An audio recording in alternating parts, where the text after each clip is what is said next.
오늘 말씀은 이제 마태복음 산상수훈의 말씀인데요.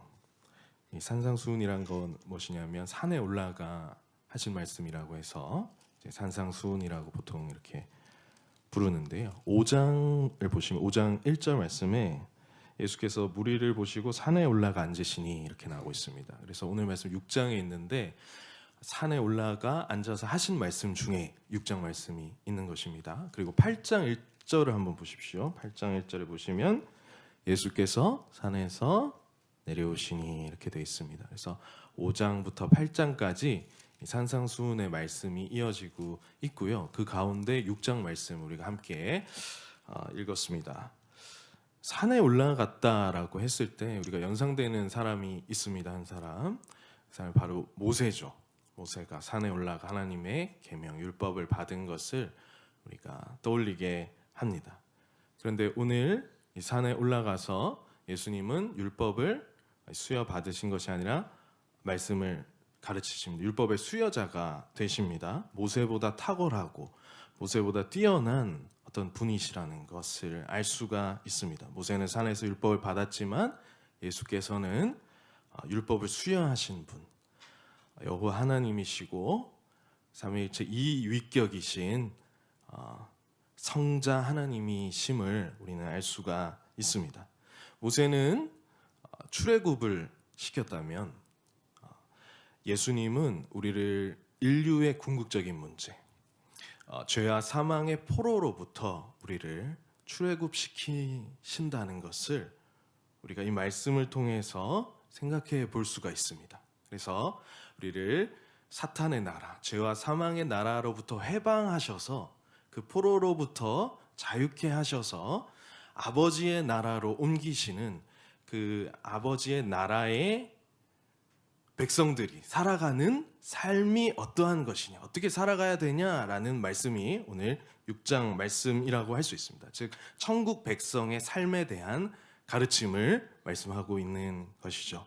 말씀의 시작은 6장 1절 말씀 이렇게 시작하고 있습니다. 주의하라 이렇게 시작하고 있습니다. 사람에게 보이려고 그들 앞에서 너희 일을 행하지 않도록 주의하라. 주의하라 앞에는 무슨 말씀이 나오냐면은 자, 온전하라 이 말씀으로 5장 말씀이 끝이 납니다. 온전하라. 온전하라. 그러니까 하나님 나라의 삶에 대한 가르침이, 예수의 가르침이, 주님의 가르침이 온전한 것이죠. 온전하기 때문에 이것을 대리적으로 가지려는 그러한 유혹에 빠질 수가 있습니다. 대리적으로 채우려는 욕구가 있을 수 있기 때문에 그 온전한 것이기 때문에 그것이 아닌데, 온전하지 않은데 온전한 척 할 수 있다라는 것이죠. 그만큼 이 하나님 나라의 가르침이라는 게 엄청나게 값지고 너무나도 소중한 것이고 뭔가 이제 이렇게 흉내 낼 수 있다는 것이죠. 그렇기 때문에 주의하라 이렇게 6장에서는 시작하고 있습니다. 무엇을 주의해야 합니까? 이렇게 말씀하고 있죠. 사람에게 보이려고 의를 행하지 않도록 주의하라. 즉 하나님 나라의 이 삶의 방식에는 위선의 위험성이 있다는 것입니다. 위선의 위험성이 하나님 나라의 백성으로 살려면 온전함을 추구하고 또 예수님께서도 온전하라고 말씀하셨기 때문에 그 온전함을 추구해서 가는데 그렇지 않은 자신의 모습이 있습니다. 그래서 사람에게 보이려고 하면서 온전한 거신 양 이렇게 보일 수가 있다라는 것입니다. 그래서 위선에 항상 노출될 위험이 크고요. 그것이 가깝게 늘 우리 주변에 도사리고 있는 것입니다. 그래서 주의해라. 보이는 데서 만족해서는 안 되고 보이는 데서 위안을 삼는 것이 아니라 깨어있는 태도가 필요하다고 우리에게 말씀하고 계신 것이죠. 크게 세 가지입니다. 경건이라고 당시에 말할 수 있는 것 세 가지, 구제와 기도와 금식, 이 세 가지를 어떻게 해야 되는지 주님께서 말씀해 주고 있는데요. 그 핵심이 이것입니다. 사람 앞에 의를 행하지 않도록 주의하라. 그것이 굉장히 강조되고 있어요. 6장 시작이 주의하라 이지만 그것에 대한 처음 단어가 사람에게 보이려고 의를 행하지 않도록 이렇게 말하고 있습니다. 원래 의라는 것은 무엇이냐면 하나님 앞에 행하는 것입니다. 하나님과 나와의 관계에서 하는 것이기 때문이죠. 그런데 주의해야 되는 것이 이것이 어느 순간 어떤 나의 평판을 위해서 하고자 하는 욕구가 집요하게 일어나게 되는 것입니다. 그래서 성경은 어떻게 하라고 말씀하고 있냐면 6장 4절 말씀을 보십시오. 내 구제함을 은밀하게 하라 이렇게 말하고 있습니다. 사람에게 보이려고 하는 위선에 빠질 위험성을 주의하라. 그것이 너의 앞에 항상 도사리고 있지만 그것에 주의하고 어떻게 해야 됩니까? 은밀하게 해라. 이것이 우리 삶에 얼마나 실천적으로 드러나고 있습니까? 예수님의 가르침이 우리 삶에 얼마나 우리는 실천적으로 적용하고 있습니까? 이것을 가볍게 보는 이유는 무엇이냐면 만왕의 왕이시고 그분 앞에서 하는 것을 얕잡아 보는 인간의 죄성과 경량성이 있기 때문입니다. 그래서 그런 경우에는 봉사와 구제 또한 이제 이런 위선적인 방식으로 할 위험성이 충분히 있다는 것이죠. 그래서 성경대로 해야 된다. 은밀하게 하나님 만왕의 왕 하나님을 의식하고 해야 된다 라고 말씀하고 있는 것입니다. 자, 기도는 어떨까요? 기도에 대해서 말씀하십니다. 5절부터 이제 기도에 대한 말씀이 나오는데요. 너희는 기도할 때 외식하는 자와 같이 하지 말라. 그들은 사람에게 보이려고 이렇게 말씀하고 있는데요. 자, 기도라는 것은 어떤 것입니까? 기도는 자신과 하나님 사이의 일이죠. 하나님과 자신 사이의 일인데 이것을 다른 사람에게 보이려고 하는 것은 자신과 다른 사람의 문제로 하나님과의 일을 전락시키는 것이죠. 기도는 최고의 이 은혜의 방편입니다. 그런데 이것을 과시용으로 사용할 수가 있다. 그래서 그렇게 하지 말고 은밀한 중에 보시는 하나님께 하라 이렇게 말씀하시는 것입니다. 그러면 어떻게 기도해야 됩니까 하면서 이 주기도문에 대해서 주기도문 말씀이 나오게 됩니다.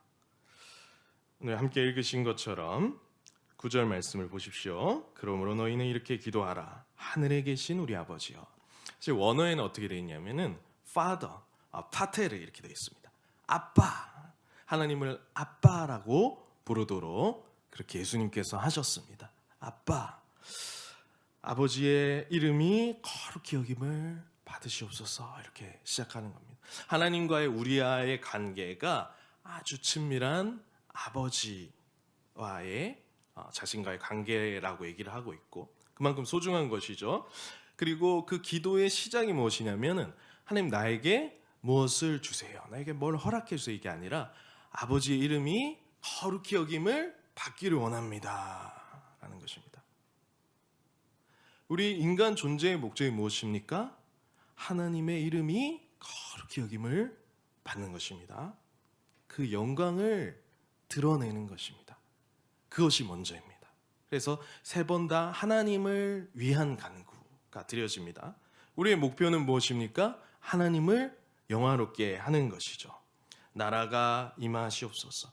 그분의 우주적인 주권, 그분의 살아계심이 드러나게 하옵소서. 이렇게 먼저 기도를 드립니다. 그 다음에 일용할 양식을 위해서도 구하고요.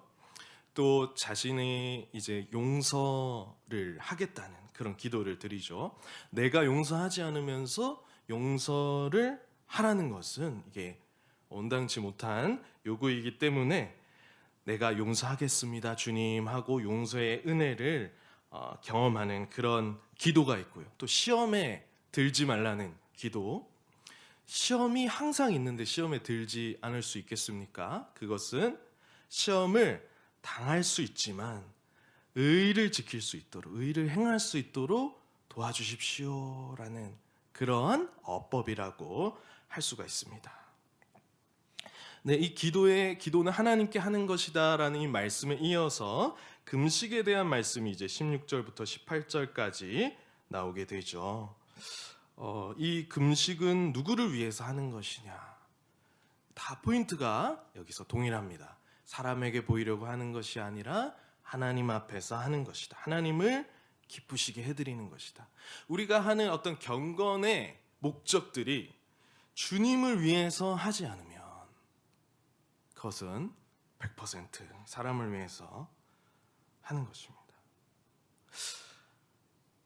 그로 인해서 우리는 무엇을 받을 수 있습니까? 금식에 관해서도 나올 때 16절 하반부를 보십시오. 그들은 자기 상을 이미 받았느니라 이렇게 나오고 있습니다. 이것을 사람에게 보이려고 할 때는, 사람을 기쁘게 하기 위해서 할 때는 그것이 그때 당시에는 굉장히 좋은 것 같지만 금세 사라져버리고 마는 것이죠. 그런데 하나님 아버지께 할 때는 어떻습니까? 그런 영속적인 기쁨을 우리에게 주는 것입니다. 아버지께서 우리에게 갚으시고, 아버지께서 반응하시고, 아버지께서 응답하실 그것을, 그 상을 너희가 소유하라고 주님께서는 말씀하시는 것이고, 사람한테 칭찬받으면 그때 기분 좋지만 영속적인 아버지께서 주시는 그 기쁨을 너희가 빼앗기지 말라고 주님께서 오늘 말씀하십니다. 또 이어서 이 하나님 나라의 그 가치에 대해서 보물 비유가 이어서 나오죠. 보물을 땅에 쌓아두지 말라. 오늘날도 그런 것을 많이 경험하게 됩니다. 뭐 은행에 넣은 돈이거나 주식 투자한 돈이거나 집 값이거나 이것이 오락내리락하고 동록이 어딨나, 지금 시대의 동록이 어딨나 이렇게 생각할 수 있지만 그러한 것들을 우리가 통합적으로 생각해 볼 수가 있죠.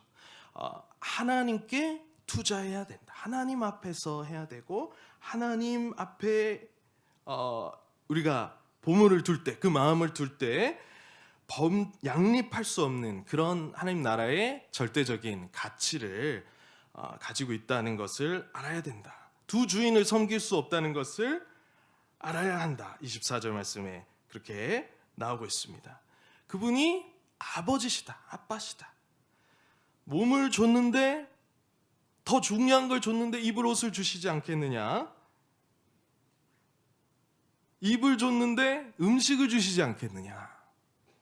라고 말씀하시는 것이죠.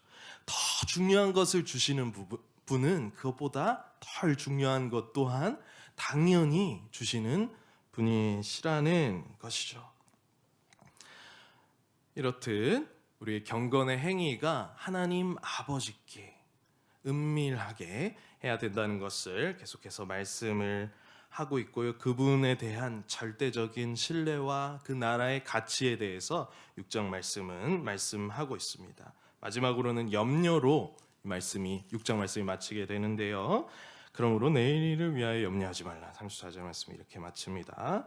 염려는 우리가 참 염려가 많습니다. 염려하지 않고 살아갈 수가 없습니다. 그렇죠?